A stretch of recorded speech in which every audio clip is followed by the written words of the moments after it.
Hello, everybody, and welcome back to the Red Bra Project. I am Renee, your host tonight, and we are so excited to introduce to you our incredible guest for episode number 76.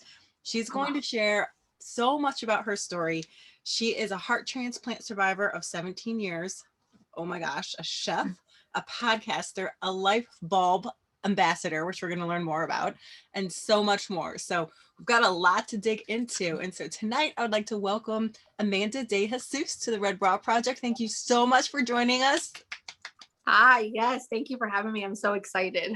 Oh, we are so excited to have you and share your story. Amanda, it is incredible. And I'm a little bit of a cheat because I know the inside scoop a little bit. But, why don't you start off by telling us where you're coming from tonight and a little bit about your background? I'm coming from Houston, Texas. So yes, it's down south. And I am 32 years old. I am a chef by trade, even though my life has changed a little bit since I originally started that journey. Like you said, I had a heart transplant 17 years ago when I was 15 years old. But I have had heart disease all of my life, and using that as a way, as my purpose to help others between my culinary degree and my knowledge about heart disease is where my journey has now taken me. Incredible. And I mean, when people we talk to a lot of women about their journey and their stories and things, and it's always crazy to look back on how your dots connect and where you got to where you are now. And like you said, you're doing what you didn't expect to be doing at the time when you're thinking about, what do I want to do when I grow up? But you obviously Yeah. had major life challenges and things come into play when you were a Yes. teenager. Yes. Yeah, pretty much. I mean, I was born with heart disease. I had my first open heart surgery at 7 days old. And then as I got older, it just progressively got worse. So by the time I hit 13, I was already with a pacemaker, which is something that usually is only on like 70-year-old men. And I was already having conversations about needing a new heart. It wouldn't be till I was 15 that I would get listed. I would wait in hospital and then receive my transplant. But that was also in the middle of high school. So my whole entire life changed in the middle of high school. Um, as I got better and went back to school, I really wasn't the same person anymore, because I kind of had to become an adult to now take on this new challenge of taking anywhere from 26 to 30 different pills a day, to not having an immune system so that my body wouldn't fight this new organ. So I had to grow up so I can take care of myself. So I really couldn't relate to other kids in high school who were worried about prom or if this boy liked him. Like, I'm just trying to figure out how to survive at this point. So I had to grow up pretty quickly. So my high school journey after that became like, I just need to get out of here so I go to college so I can have people to relate to. Oh my gosh, yeah. And I mean, like you said, I mean, being 15, Yeah. you think of the teenagers and your normal Yeah. life problems, and you are literally trying to survive and then trying to deal with all of the emotions that come with you know Exactly. my goodness. One, you already feel kind of, sometimes, a lot of the times, unrelatable as a teenager, and Yes. here you have something that sets you apart even farther. And how did you kind of deal with some of that stuff mentally? Or was it just one of those things where, of course, you had to mature quickly, you had to understand how to take care of yourself, and that, how did you deal with the teenage emotions? No, it was hard. I did, as I got a little bit older, I got really bad into depression because I felt alone. That was the whole thing, because there was no one that could relate to me. And even if I was with adults or my parents or my family, they didn't understand the struggle, because it's my body that's actually going through these things. And even though I have an amazing support system and a great family, it's just it's hard to find someone that understands the actual day-to-day struggle of taking these medications, doing what you need to do to stay safe and to thrive post transplant. And that was a lot harder than I think I expected or knew, for lack of better words. So eventually I would find other teenagers that were transplant like myself, and we kind of built this little group and we were able to help each other. But it was definitely hard mentally. I mean, I even at one point went into therapy just to be able to have someone to talk it through with, Yeah. because I just needed someone to talk to say, it's not a good day and I'm struggling. Because as survivors, we're real easy just to be so thankful and blessed and make it seem, but like, not every day is really a good day. There are days that are really bad. Even though we're thankful and grateful and blessed, it's just like, there's some days where it's just like, I don't want to get out of bed, or I'm just having a crap day. And that's okay to have. But sometimes we feel guilty as survivors, like, well, it was worse at one point, but no, I'm okay to have a bad day. And I had to learn that that was okay, that some days it wasn't that great. Yeah. And I mean, talking to somebody outside of the bubble a little bit, I'm sure helped with that too. Hearing Yeah. everything that you've been through, and then, you know, hearing that you almost feel guilty for feeling bad because of a crap day when here you Yeah. are, you know, living. I mean, those are two very far extremes and a lot for anybody to kind of process. So I can't imagine how helpful that would have been Yeah. to reach out. Yeah. Mm. Exactly. So you graduated college and well, you graduated high school and then off to college. And I know that kind of going through that time. So just for our listeners, so Amanda, you have an awesome letter that you wrote to yourself on your website. And it is so touching. Like it just had me in tears. And Oh, it is so sweet. And so I encourage everybody who's listening to this episode to go to Amanda's website, chefwithheart.com, right? correct. Chefwithheart.com. And there's this letter, and in it you talk about how just during that time, a teenager to college, you of course had losses, and you kind of really quickly figured out who your true friends were, Yeah. and just those real friendships. How did Yeah. that work going into college? And did you have to go through the same thing all over again? Or how was that for you? It was definitely an adjustment, because you have to decide when you tell people this major bomb that, like, oh, by the way, I had a heart transplant, right? Right. And then so because Like, don't freak out. I'm gonna tell yeah, you like, something I'm right now. okay, but this is a thing. And so trying to get people to kind of understand. And then I eventually would meet some really amazing people that were great and supportive and took this on and have always been great.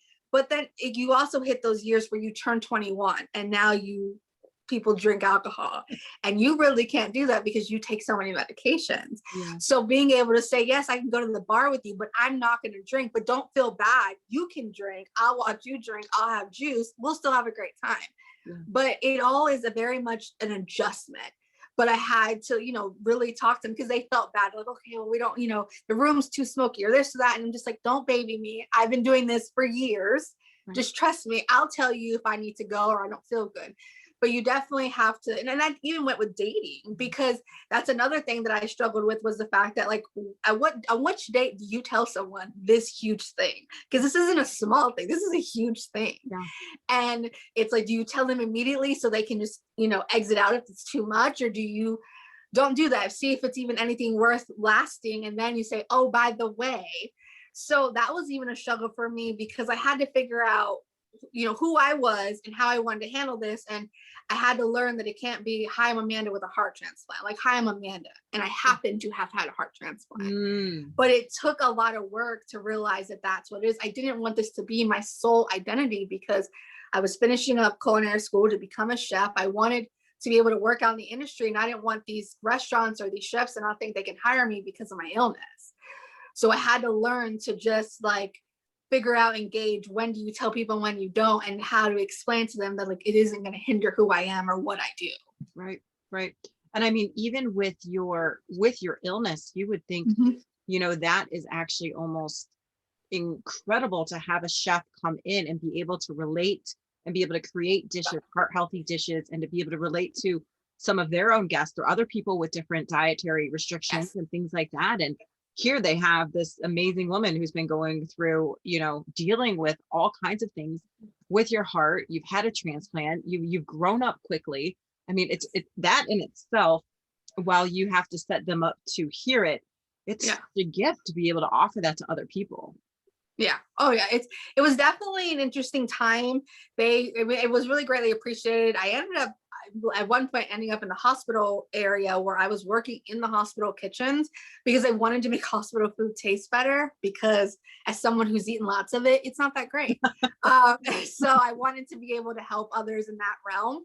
So even that was even great, because there you're working with dietitians and chefs to try to make this food better. So it gave opportunity, because the dietitians understood the nutritional aspect, but I'm like, but are you also focusing on making sure that it tastes good, that they want to eat it? So that was that would end up starting me, that when I left the industry and started on my own, that would start the next chapter of my career, where I went at it alone and solely focused on helping others with the diet, with the heart healthy diet, because I understand the struggle of a doctor and a dietitian handing you this new lifestyle and then saying bye. Yeah. Yeah. Okay, where do I go from here? I've been living my life a certain way. And now, I mean, granted, I was, even as when I was a teenager and we got handed it, my mother and I, she didn't know what to feed me. She was feeding me Campbell's low chicken noodle soup, low sodium chicken noodle soup, because she didn't even know what to cook. She's like, I don't even know what you can eat. Yeah. So I wanted to be able to help people so they didn't have that struggle, because I know I definitely struggle with it. Oh, yeah, that makes complete sense.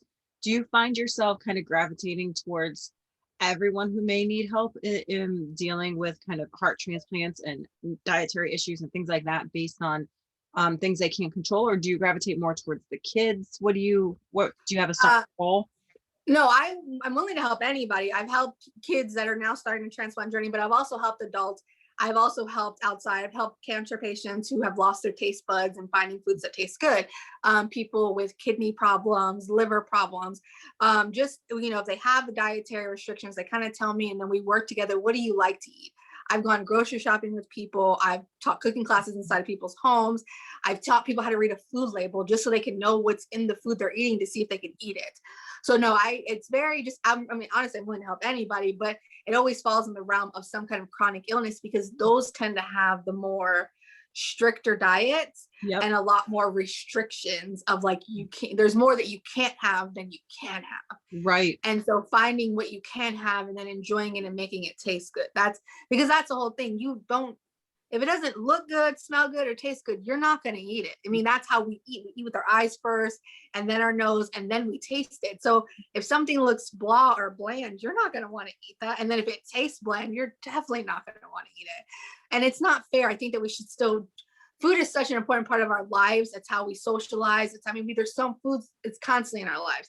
So if we're not enjoying it, then we're not going to eat. And that's also not going to help somebody with a chronic illness either. Yeah. And that's how you connect sometimes. I mean, food is a language in itself. Yes, exactly. And what you put into your body, of course, it does impact how you feel. And I mean, it can be very overwhelming when you're trying to transition and you get a diagnosis, a chronic diagnosis, or you find out that you need a transplant. And then you're all of a sudden, like you said, now you need to follow this diet. Okay, see ya. I mean, there has to be support and things out there. And so do you work with people kind of one-on-one, or how does it work for you and with you? For me, it's one-on-one. Sometimes a significant other reaches out, sometimes the person themselves reach out. They either DM me on social media, or they go through my website and contact me that way. And they kind of just say, this is the struggle. And sometimes it's not even food related. Sometimes it's a transplant patient, like, I just got a transplant and I'm just kind of overwhelmed, and what to expect, or can you give tips, or I'm having these side effects. And because that's, transplant patients, it's an entity in itself, and it's a very small community, and you can very quickly feel alone because someone doesn't understand. And I don't want anyone else to feel alone. So I always open my door to be able to say, this is what I went through. This is my struggle. This is the tips that I can give you, because I just want to be able to help. It's so kind, and it goes so much deeper than trying to understand what you've been through, but how you're trying to make it easier for others. I mean, that is a huge gift. And I mean, you do it in so many ways. You have your website, you have your career, you have you just being you, but you have a podcast, and I love the name of it, Unfiltered Survivors. And your co-host Kelly and you are both survivors, and you do keep it unfiltered, and you do answer the questions that are raw and hard that people want to ask, and sometimes are afraid, but they really would appreciate an answer to. And so share with us a little bit about your podcast and kind of what your mission with that is. Unfiltered Survivors was my idea after many years of working with different organizations. I told my story that benefited them, and I wanted to be able to tell my story that benefited others and myself. I wanted to be honest. And Kelly and I met through American Heart Association, because she is a stroke survivor and I was, heart survivor. And she is everything that I'm not. She's very bubbly and loud, and I'm very quiet and reserved. And she said we had to be friends. And so I said, okay, we're going to be friends. I have an idea. I brought the podcast to her, and we just talk. Honestly, it's similar to this in a sense. It's just a conversation. And some days we talk about our struggles. Some days we talk about health and wellness. We have guests that share their stories and give tips. It's just us honestly being unfiltered and talking about the good, the bad, and the ugly of being a survivor and how we try to thrive. And what I love about Kelly is that she's in her 40s, she's married, she has children. I am the opposite. I'm not married. I have no children. So we give both like ideas of life and how it's different for both of us, and how we also relate. So I enjoy it with her. We have a good time, and I just love being able to give the platform for people to share their stories as well as we share ours. Yeah, I love that. And I love that it's kind of like that yin and yang effect. So you guys have two different perspectives and you can cover such a wide, demographic and people's needs that way too, because you're coming from so many different angles of life. Yes, exactly. I think that's what makes us more relatable to people, and the fact that we've even given options. It's for a while we had no men on the podcast. I will say it took us a while because I was like, men don't really want to hear us, and then finally we started getting male listeners and male guests, and they love it and they just think we're hilarious. And I'm like, well, hey, it works for us, so why not? So, but it also gives options for male survivors to know that they're not alone as well, and there are other men that are struggling with mental health or struggling. We've had a male stroke survivor that he's actually now a trainer, but because of his stroke, his legs aren't gaining muscles like his upper body. And his struggle, like at the gym, men will make fun of him, like, hey, did you skip leg day? But he had a stroke. It's not the same anymore. And how that mental illness has been really hard on him. And I know that men don't talk about mental illness like women do. So to be able to give a man the platform to be honest and raw, and maybe find another male that's like, you know what, I can relate to that. That's what I want. I want people to not feel alone, because it's really easy for people to feel alone in these illnesses because your family is great, but they don't understand. So to meet someone that understands, you kind of like, okay, it's not just me. I'm not just crazy. Like there's someone that gets it. Oh my God. So many hearts. Love it. I love it. And I love that. You guys are like, because men are survivors too. And they have all of these crazy emotions and feelings. Why single anybody out? Exactly. That's so good. So you have definitely gone through from, a young age all the way daily, dealing with different types of fear and sometimes unexpected fear that pops up in your life. Yes. What is a way that kind of helps you through the super fearful and stressful times? It's a mixture of things. My faith is one of them. I definitely, that's helped me the last 17 years, for sure. But honestly, there is no other option, because the other option is death, right? So to be honest and unfiltered, there is no other option. So I just have to fight. And I know that some days, I'm going to get my butt kicked, and that's okay. And then there's some days that I thrive and do really well. It's just finding that balance and knowing that, building an amazing support system.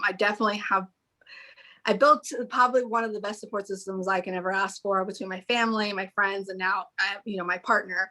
He's amazing, and he took this on, and he's been taking it on. And my life has changed drastically because about 2 years ago, I got sick again, and I'm back on the transplant list for a heart and now a kidney. So now I'm starting the journey over again in theory, while trying to thrive with my current heart transplant.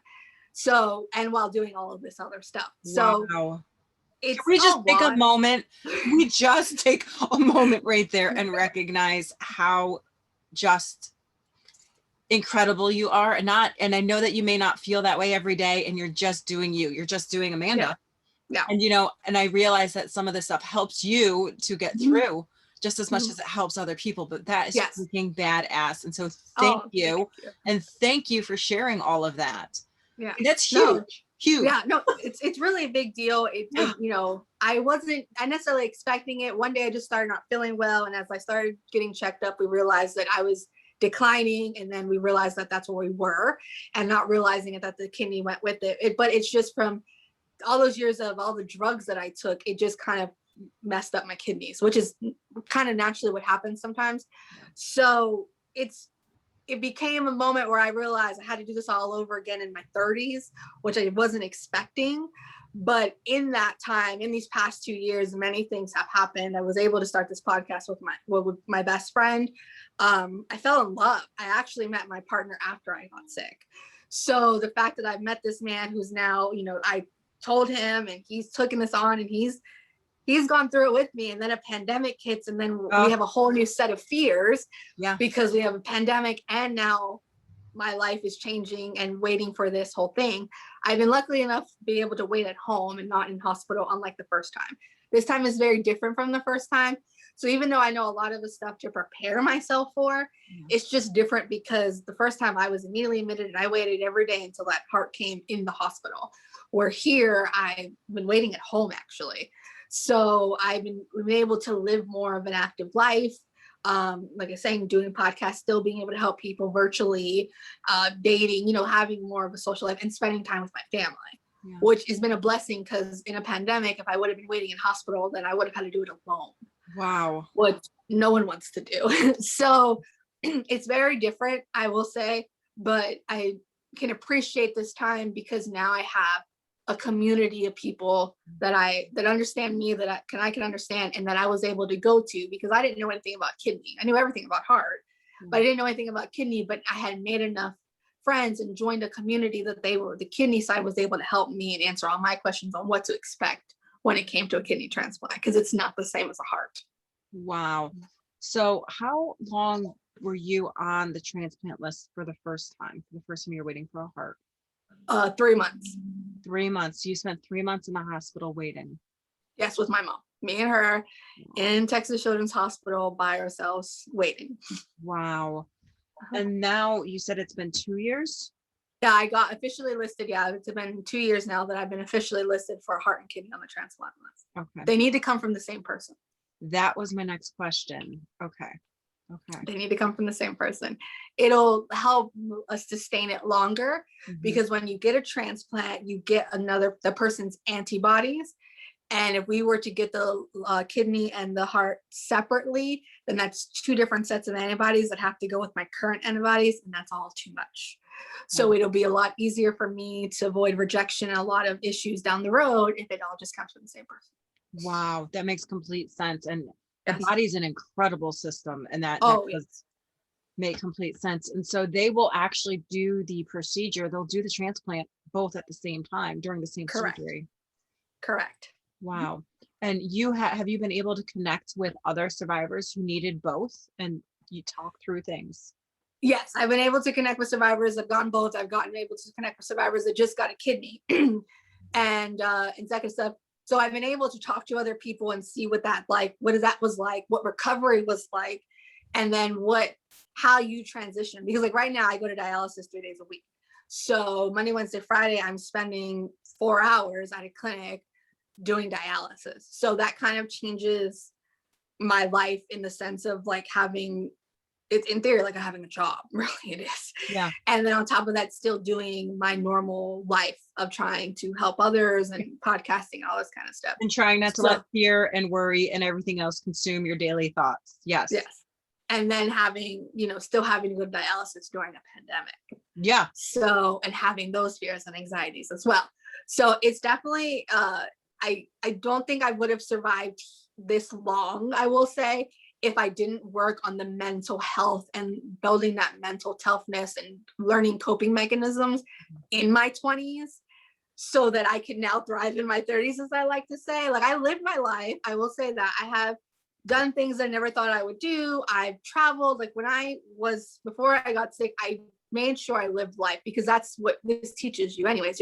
You're blessed with a second chance of life. So do something with it. That was always my driving force. That was always my mentality. Here you go. You got it. Do something with it. Whatever it was. I've been very blessed. I've been able to be national spokeswoman. I've traveled across the country telling my story. I even tried reality TV. Wasn't for me, but I tried it, right?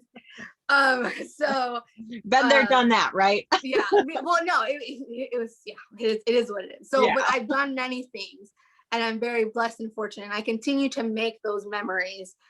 It's even still now with my life changing, kind of holding on for this, what I call this third chance. But I'm fine either way. And I know that whatever happens is going to happen. It's a journey. That's what I always say. And it's all part of my journey. Whatever that is, I'm going to take it and, go with what the flow is. That's all I can do. Besides giving myself grace, that's all I can do at this point. I don't stress as much. I don't worry because it's not a fun way to live. And I don't think it's not a healthy way to live to me. So I just take every day as it comes and kind of just go with whatever's going to happen that day, knowing that there's going to be bad days, and that's okay too. Mm. So many prayers and positive vibes Oh, for you. yeah. And thanks Yeah. so much. I mean, it's to listen to your story, it's just full of hope and inspiration. And definitely for people that do listen and that may know someone who's had a transplant or is Yeah. on the waiting list, Yeah. my goodness, please share this story out, share Amanda's story out, and connect with each other, because like you said, that community that you have started to form, that you've formed, and your friends and your family and your platform, and I know your co-host is also your very close friend, and Yes. I mean, all of that is just the support to help with the Yeah. mental side of it. And oh my gosh, girlfriend, you are awesome. So gosh, so talk to us a little bit about the life bulb. I like that, life bulb ambassador. Lyfebulb is this incredible organization that I found a little over a year ago, where they actually found us, that works with people with chronic illness. The CEO of it, she is this amazing woman who had diabetes, I think most of her life, and she ended up needing a kidney and a pancreas transplant. And so, but during this journey and her getting all of this, she wanted to be able to help other people. So she kind of started this company, Lyfebulb, which is a bridge between patients and companies, and helping them have a better life and combining people together to be able to find solutions to make life a little bit easier, whether it's for diabetics, cancer patients. Let's see, I mean, so many different realms, MS, all these different chronic illnesses. She's now started these different subgroups within this Lyfebulb branch. And about a year ago, she took on transplant because she had transplants herself, and she wanted to find more solutions for transplant patients. So she started combining a group of transplant patients all across the world, because there's even people in the UK and other areas, Canada and the United States, to talk about their journey and figure out what solutions we needed. In that group and in that, she started what we would now use is called Transplant Life, which is a platform available for everyone, from caretakers to pre-transplant to post, of all transplants of all types, where it's a community where we can ask questions, the forum, we can connect, we can become friends. We even have a journal in there where we can monitor everything from our height, our weight, our blood pressure, even our bowel movements, our sleep, all things that could be exported and taken to the doctor if you needed them to. So it's this great community of different ambassadors of different chronic illnesses that all relate. And then on top of that, there's this sub community with Transplant Life, with nothing but transplant patients, whether you're pre, post, or even a caretaker, that can now go somewhere and ask these questions and not feel alone, because she herself at one point felt alone. And she didn't want that feeling. She didn't like that feeling. So she, like me, if you build this community, they will come and you will realize that you're not alone.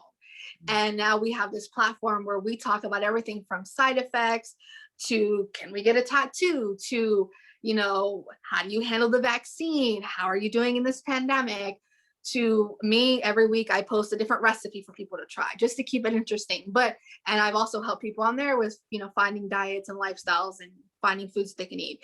So it's just a great place to be able to commute with transplant patients and to find them, because you can find them on social media, but social media is still social media. This is a safe, very highly monitored place, and everyone is so amazing. And it really just started a few months ago, but it has grown amazingly, and I'm just honored to be a part of it. Wow, it sounds incredible. It sounds like it kind of takes community, the social media community, to a whole nother level, which Exactly. is exactly what people need. And especially when you're going through such a huge life change, like having a transplant and being on the transplant list, Exactly. which is huge. And I think the same thing that I heard about what you're doing, and then about, Lyfebulb, it's about helping people to feel like you don't have to be alone, because it can be super isolating. And I mean, my goodness, and then COVID hits, and it's an isolating type of way, because of course you have to be extra precautious, and you can't, you can't just wing it and see what happens. No.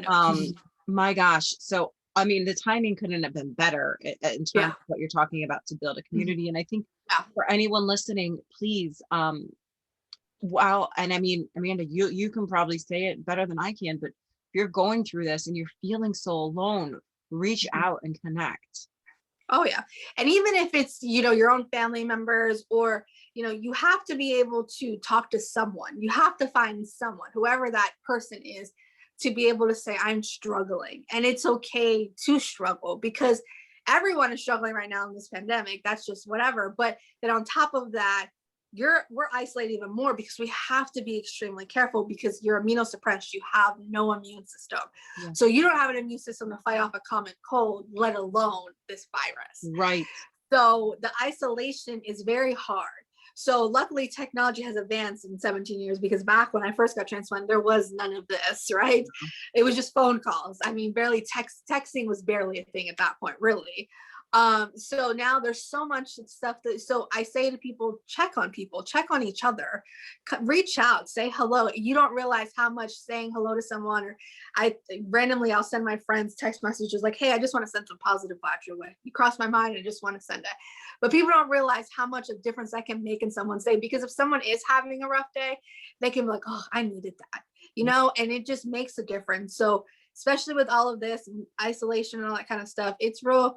Check on everybody, transplant or not. But I'm just saying it'll make a difference to someone that's truly could be struggling with all of this. Yeah. 100% back that up. It's so true. And like hearing you kind of go through, kind of explaining parts of your life, what it is now, 3 days a week, 4 hours dialysis, your own podcast, your own, commitments, work, everything.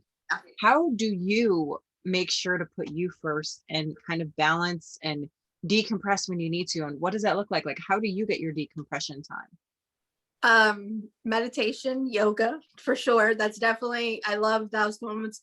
But I also have no problem telling people I need me time. Like, I have no problem telling my friends and family, like, hey, I'm not doing anything today. I want to just watch something on Netflix, or I want to read a book. Like, I have no problem just taking a step back and taking that time for me, because I know that if I don't, then it'll all start to snowball and I'll get overwhelmed.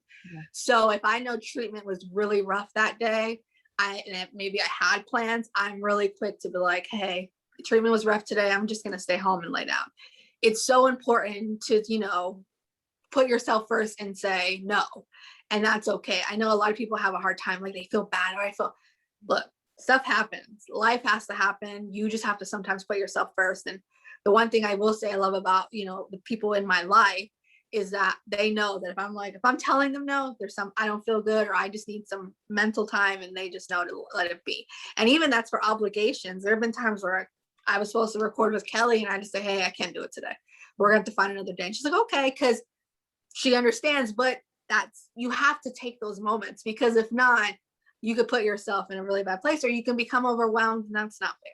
So you have to figure out that balance. And I definitely take time to meditate, definitely take time to do yoga, but I also if I need a day, or I need even just an hour, then I take that hour, because if not, I'll regret it at some point else. And at some other point in the day or week, I'm like, oh, I should have took time for me. Yeah. Yeah. Yes. And you've obviously have had to work through a lot since you were young, like we've talked about. Yeah. Did you learn this in your 20s, or is this something you kind of learned later? I learned this and probably later, honestly later, because when I was really in my 20s, I was really about doing everything I could because I felt so great. Right. So I think when I had to now slow down now and realize what was important and what I really wanted to do, and finding my purpose now with my limited options, I then realized that it's okay. But it took a while, because at one point I was very much a people pleaser, and I always felt bad. And I felt like if someone asked me, I had to do it. And I learned very quickly, when you don't have the energy anymore, that doesn't work. So I have to remind myself that energy me can't say yes to things that low energy me would say no to. So I have to find the balance, and I tend to plan a lot more things on non-dialysis days, just because I tend to have more energy then. But I had to learn all of that and learn to be like, it's okay to say no. They're not taking it personally, even though I think they are. but they're not, they just understand, or like, that day's not good for me, can we try this? So, we definitely have to find that balance. But it took me until I had to realize, oh, you can't just go anymore. That, oh, now you have to figure out what is important and what you really can do and what you can't. Yeah, it's kind of like, as much as you mentally think you can go, your body's going to be like, I don't think so. No, it's not going to be. Gonna Or make if you do this. that, you're not going to be a nice person. Like, that's what I like when I'm tired. You're cranky. You don't want to do this. Like, no, right. You're not enjoying it. And you learn very quickly when you're sitting in a hospital bed in a very itchy gown, uncomfortable, that you only want to be in situations where you're happy and comfortable. And so, you have to make those moments and make those moments count. And so that's what I learned to do. I was like, why be somewhere you don't? I already sometimes have to be somewhere I don't want to be. So when I have a choice, why do that? So I make sure that I really, prioritize and do things that I truly love and am passionate about. I love that. It's at the forefront and it's a priority for you. And I think one of the cool things that you talk about too, and I think the perspective is simple, but it's such an impactful perspective, is, instead of you asking why me, why me, you say, why not you? When you're thinking about if you're scared to do something or moving forward or taking a new adventure or path in life, why not you? Yeah. No, that was for a while. That was, when I first got my transplant, I was young and I didn't know what I really wanted to do at first, honestly. And I was kind of like, well, with my transplant, I had a totally different idea, and I was accepted into a 4-year university. And at my college visit, I looked at my mom and said, hey, I think I want to be a chef. And I think that was the first time that I ever just like made a decision. And she's like, really? And I'm like, yeah. She's like, no. And I'm like, no, I think we need to go with this journey. So she said, if you can get in and you can find the funding, go be a chef. And I did both. And I went to culinary school and became a chef. When I was in culinary school, there was an opportunity for us to apply to go study abroad in China. And I was like, this is crazy. I'm 19 years old. I had a heart transplant, and I'm going to ask my parents and my doctor to go to China for a semester and study. Not a good. That was, I think, when I started to become like, why not me? Like, all I can do is ask. The worst they can say is no, right? And I kind of played them against each other, because my mom says, well, if the doctor said yes, you can go. And the doctor said, well, if your mom says yes, you can go. Well, then I'm going. And so I studied abroad in China. So why not you? I ended up walking the Great Wall of China at 19 years old after having a heart transplant 4 years ago. Like those moments of just like, you know what, they sound crazy, but why not you? I mean, it was even with the podcast. Who's going to want to listen to two women talk about life?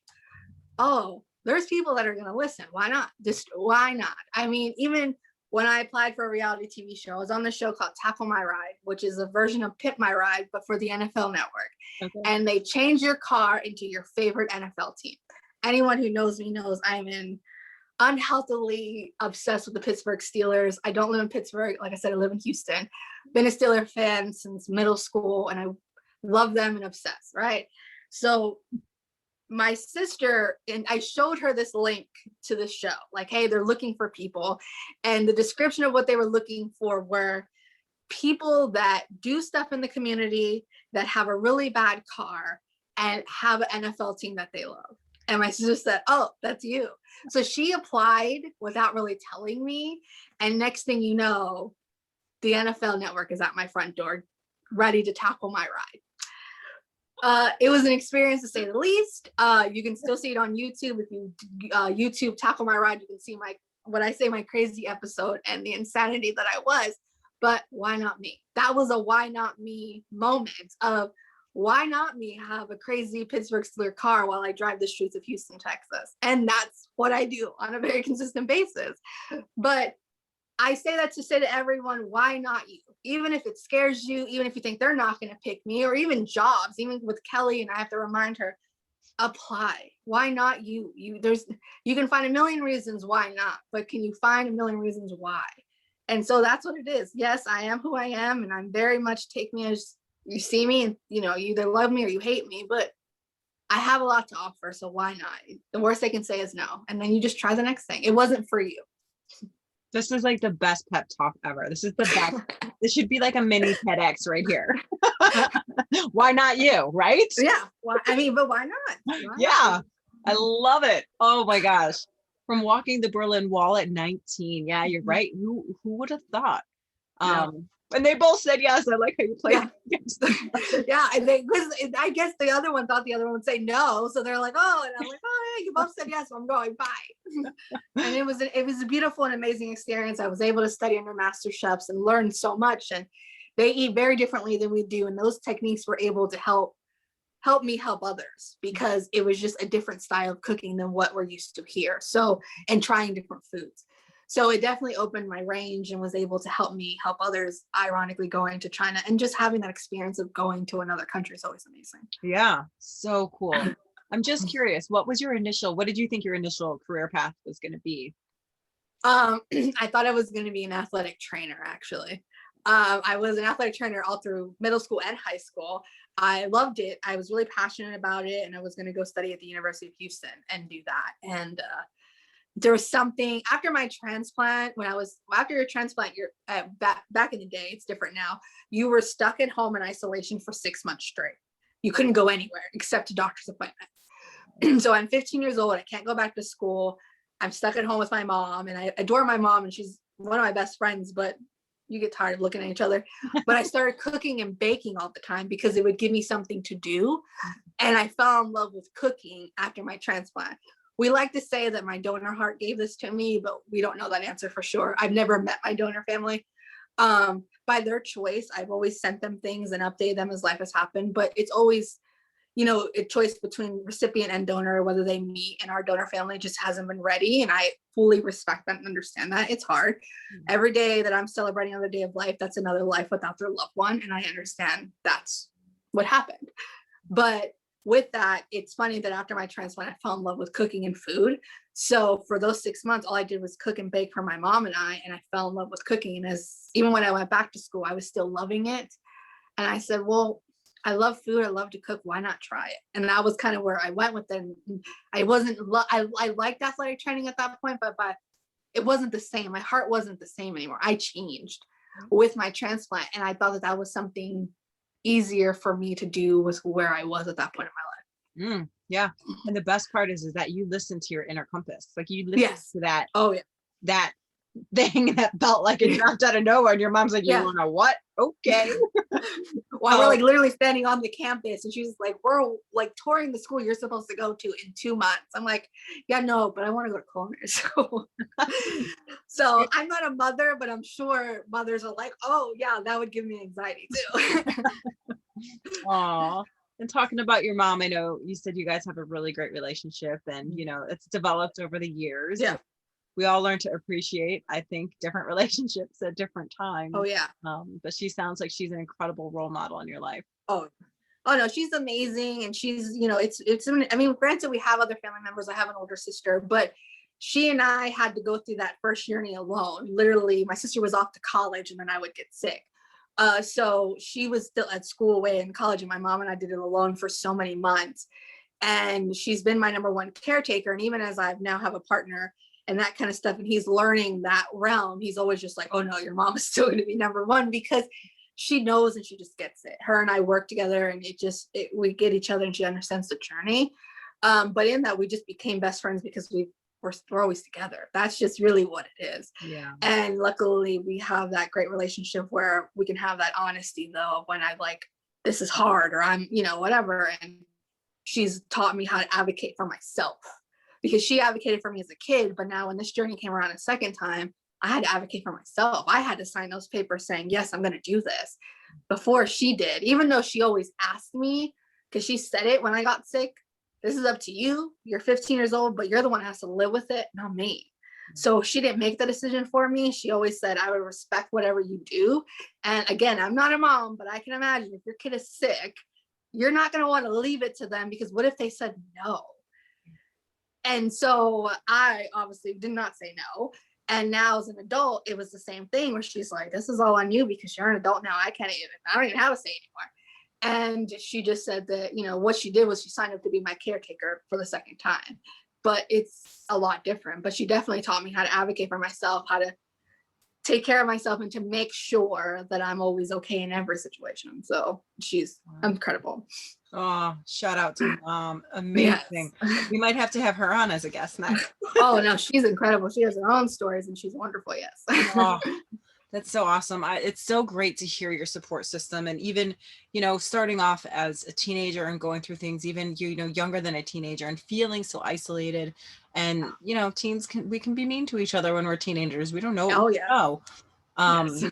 Gosh, and just to hear the community that you have and you built and that supports you is just amazing. And you're creating that for others too. And I mean, you're giving back so much too. I mean, you really are. And gosh, so this is kind of, I don't know if you have a go-to answer for this, but as people who are supporting their loved ones going through either a transplant or on the waiting list and all different stages, what's something that they could do that they may not think of, or something they shouldn't do that they may think that they're actually helping? There's many things to that answer, but because I mean, there's in both ways. I mean, there's learning how to not be overprotective, right? Because that when you have someone that has like literally, been that sick to need another organ, someone else's organ inside of them, it's really quick to be like, I used to joke with my mom, like, don't become a helicopter mom. Like, I'm okay. I'll tell you when something's wrong. But it's learning how to be supportive and not like overprotective. I think that that's something that sometimes the blurred lines get mixed up with sometimes, I will say. But really and truly just being there, listening, understanding. I mean, that's really kind of the best thing I can honestly say, because as my boyfriend came in very late in the game, and he, we already have a system here, right? So he's coming in and he's learning the system, but he brought in a new thing because him and I were actually friends first, and we were friends for many years, but we became really close friends about 4 years ago. And then he had shown interest in me, but as he was showing interest in me, I would start to get sick. So I was like, I'm not dating anyone. I need to focus on this right now because my whole life is getting ready to change. And he was just kind of hanging out and whatever, and we would hang out and stuff. And then one day he wanted to express his feelings, but I was having a bad day and I was talking to him about something else. And he said at that moment, he knew that he had to put his feelings aside and be what I needed him to be, which was my best friend and not someone, not trying to pursue me to date. I wouldn't know this at the time. So then he just sat there and he helped me through. And once I was able to be more stable and just at the list, I finally realized that he was just a continuous and my feelings were there and we started dating. So when we started dating, he would then tell me this. And that's what I knew, like, he's different because I've dated before, but he was different. He could handle the journey because at that point he put what he needed aside and what he wanted and was what I needed and wanted. And sometimes that's not easy to find in anybody, in a partner, but in a support system when your whole life is getting ready to change. And it's either life or death, because that's where you're at when you get to this point. Yeah. So finding that, being that positive, being there to make the memories, but just sometimes being whatever that person needs, whether it's an ear, whether it's a chef, whether it's a ride, whether it's, a partner to play Uno with, whatever. Sometimes we just need that connection. But I will say, the one thing I will say that has really changed me this time compared to being a teenager was having someone he's just always what I need at that point. And then not that I don't, I take care of him and he's a great guy and don't think that he just wears on me all day, because it's very mutual. But it takes, not many people would put their feelings aside to then support someone through something like this. Yeah. That I will say that is very rare to find. But sometimes I would say that being what the person needs. It sounds like you have a very special man too. Oh, he's incredible. Oh, that's so good. So good advice too. And I mean, it can be hard to figure out what somebody who's going through such a crazy, challenging time in life, a life or death situation, like you said, needs. And sometimes it's just to be you, just be there. Yeah. Sometimes let's go play some Uno. Let's go. Yeah. Try and do something a little normal right now. Yeah. Take their mind off of it, because it's real easy to just constantly thinking about this thing. But if it is, I mean, back when socializing was a lot easier, it is maybe going to get coffee, maybe going to get a meal, because it just gives you a new atmosphere, something to think about. But even playing board games, or even, having fun themed Zooms now that everything's more virtual, it at least gets their mind off of things. And it'll help, because whether you're waiting in the hospital, waiting at home, or you're post-transplant, like, it can get lonely because if you're isolated, but finding that to be, fun, to keep it interesting, because, anyone can get really caught up in their negative thoughts. And then, that's not a good way to be living. Yeah. Right. So 100%. finding that being that nice distracting, and being that supportive, and sometimes, positive influence can help somebody. Yes. So we close out every one of our episodes by asking kind of our infamous question. And I feel like you have already shared 101 red bra moments. And so we always ask our guests if a particular red bra moment comes to mind. And so when the red bra, it's kind of like, it's like a mental idea. And so it's like your confidence, your inner confidence, your cape, you put it on and it's invisible. Nobody can see it, but it's there. And you look back and you're like, yes, that was my red bra moment. I went in there, I did it. I'm so proud. And I step back and I look at myself and I'm like, if I did that, I can do anything. And that gets you through the next tough times. And the cool thing about the red bra moment is, they vary. It can literally be when you're having a horrible day and this has gone on for a week or a month or months, and it's getting out of bed, maybe washing your hair and doing your makeup a little bit, or whatever it may be. That could be a red bra moment. But what comes to mind for you? There's many, and I have shared some already, but I will say that when I got, many years ago, I started to decline first, and then I was stable, and then I declined to where I am now. But the first time I declined was, they looked at me and they told me I can no longer work in the kitchen, that it was too much stress on my body and my heart, and I was going into rejection because of it. So I had to stop working 12 hours in a hot kitchen, every day, 6 days a week. That broke me, because that's what I love to do. I love cooking. I wanted to help people. I love food. And I had to find a new career with a culinary degree, and I can't work in a kitchen. So after much thought and process, it would start the journey of helping others, of then writing a cookbook, starting a website, and going out and just telling my story, which I was, I sound really great at it right now, but I wasn't always as good at it. And I was like a very young 20-something-year-old, now traveling to conferences and having to tell my story and motivate people. And sometimes I was in a room with people double my age. And so I'm like, how are they going to relate to me? And learning how to be like, just be honest and be unfiltered, and you'll be surprised how many people understand what you're talking about. So I think being like a young 23 and my whole entire life changing and not being able to do what I love, and then finding a new passion and loving it more than anything ever, and finding new ways to innovate it with the podcast and stuff like that, has definitely be my red bra moment. Oh my gosh. Oh, I love it. I love it. I love it. And yeah, it's funny, but it's funny how it works out when it feels like something like what you had that you loved so much is literally being ripped away from you. You're like, how can I go up from here? And here you are. Yeah. That is awesome. Thank you.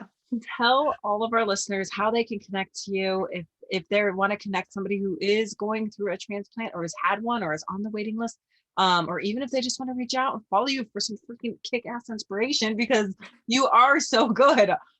Where can we come and find you? I have my website, chefwithaheart.com. You can always reach out to me on there. I have social media. Instagram is the best way, and that's also Chef with a Heart. And then I have the podcast with Kelly, Unfiltered Survivors with Amanda and Kelly, and that's available on all major platforms. You can always message me on Instagram as well if you want any help or anything like that. Yeah, those are probably the best ways to find me or contact me, or like I say, hear the madness that is me and Kelly on a pretty regular basis. Oh, I love it. It's so good. Thank you so much for being our guest tonight and sharing your amazing story. You are shining a bright, bright light. Thank you so much. Thank you for having me. I appreciate it. You're welcome. And we close out every one of our shows with a quote for our guests. So the one that we chose for you tonight is, don't be pushed around by the fears in your mind. Be led by the dreams in your heart. Roy T. Bennett. And I think that you are leading the way for that quote. Oh my gosh, I love it. That's amazing. Thank you. You're so welcome. Thank you to everybody who tuned in. Please share Amanda's story with somebody who needs it in their life. Stories hold so much power. They help to inspire us, they motivate us, they lift us up. And as Amanda mentioned tonight, they make you feel connected because there are people behind these screens and who will reach out and help you. So thank you so much, Amanda. We're going to keep you lifting you up. Keep our prayers and positive thoughts in mind for that kidney and heart as well. You guys come on over and follow us on Instagram at the Red Bra Project. You can go to the redbraproject.com and get all kinds of stories, many different types, big, little, in between. It's not a one size fits all. Thank you guys all for being here and have a great night.